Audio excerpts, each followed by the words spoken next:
കാബൂളിൽ നടന്ന ചാവേർ സ്ഫോടനത്തിൽ താലിബാൻ മന്ത്രി കൊല്ലപ്പെട്ടു. താലിബാന്റെ അഭയാർത്ഥികാര്യമന്ത്രി ഖലീൽ ഹക്കാനിയാണ് കൊല്ലപ്പെട്ടത്. കിരൺ ബാബു ആണ് വാർത്തയുടെ വിശദാംശങ്ങളുമായി ചേരുന്നത്. കിരൺ, ഈ ആക്രമണം ചാവേർ സ്ഫോടനമാണല്ലോ, ഇതിന്റെ ഉത്തരവാദിത്തം ആരെങ്കിലും ഏറ്റെടുത്തിട്ടുണ്ടോ? എന്താണ് വിവരങ്ങൾ? അഭിലാഷ, ഇതിന്റെ ഉത്തരവാദിത്തം നിലവിൽ ആരും ഏറ്റെടുത്തിട്ടില്ല. ഇസ്ലാമിക് സ്റ്റേറ്റിന്റെ അഫ്ഗാനിൽ പ്രവർത്തിക്കുന്ന ഘടകമാണ് ഈ ഒരു സ്ഫോടനത്തിന് പിന്നിൽ എന്നുള്ള സൂചനകളാണ് പുറത്തു വരുന്നത്. കഴിഞ്ഞ കുറെ കാലമായി തന്നെ ഇത്തരം പല സ്ഫോടനങ്ങളും ഒക്കെ ഇവർ നടത്തുന്നുണ്ട്. ഇസ്ലാമിക് സ്റ്റേറ്റും താലിബാനും തമ്മിലുള്ള തർക്കത്തിന്റെ ഭാഗമായിട്ടുള്ള സ്ഫോടനങ്ങൾ പല തവണയായി നടക്കുന്നുണ്ട്. ഇതുവരെയും പൊതു നിരത്തുകളിലും ചന്തകളിലും ഒക്കെ ആയിരുന്നു സ്ഫോടനങ്ങൾ നടത്തിയെങ്കിൽ ഇപ്പോൾ ഏറ്റവും പ്രധാനപ്പെട്ട ഒരു മന്ത്രിയെ തന്നെയാണ് ഇപ്പോൾ കൊന്നിരിക്കുന്നത്. അദ്ദേഹത്തിന്റെ കൊല്ലപ്പെട്ടപ്പോൾ ഒരു മന്ത്രി എന്നതിനുപരി താലിബാന്റെ പ്രധാനപ്പെട്ട ഒരു നേതാവും ഹക്കാനി ഗ്രൂപ്പിന്റെ തലവന്റെ അനന്തരവൻ കൂടിയാണ് അദ്ദേഹം.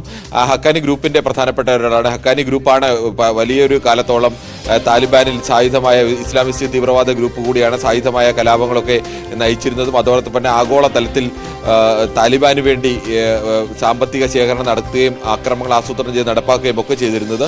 അങ്ങനെ താലിബാന്റെ പ്രധാനപ്പെട്ട ഒരു വ്യക്തി എന്ന നിലയിൽ കൂടിയാണ് ഈ കൊലപാതകത്തിന് അല്ലെങ്കിൽ ഈ കൊലയ്ക്ക് വലിയ പ്രാധാന്യം കൂടി കൈവരുന്നത്.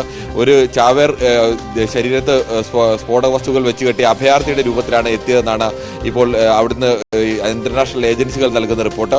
അദ്ദേഹം സഹായം അഭ്യർത്ഥിച്ചാണ് ഈ മന്ത്രാലയത്തിലെത്തിയത്. മന്ത്രാലയത്തിലെത്തി ഈ മന്ത്രിയുടെ ഓഫീസിന്റെ തൊട്ടരികിൽ വെച്ച് പൊട്ടിത്തെറിക്കുകയായിരുന്നു എന്നാണ് റിപ്പോർട്ടുകൾ. മന്ത്രിയും സഹപ്രവർത്തകരും അടക്കം മരിച്ചിട്ടുണ്ട്. എത്ര പേർ മരിച്ചു എന്നതിനെ സംബന്ധിച്ച് കൃത്യമായ വിവരങ്ങൾ പുറത്തു വന്നിട്ടില്ല.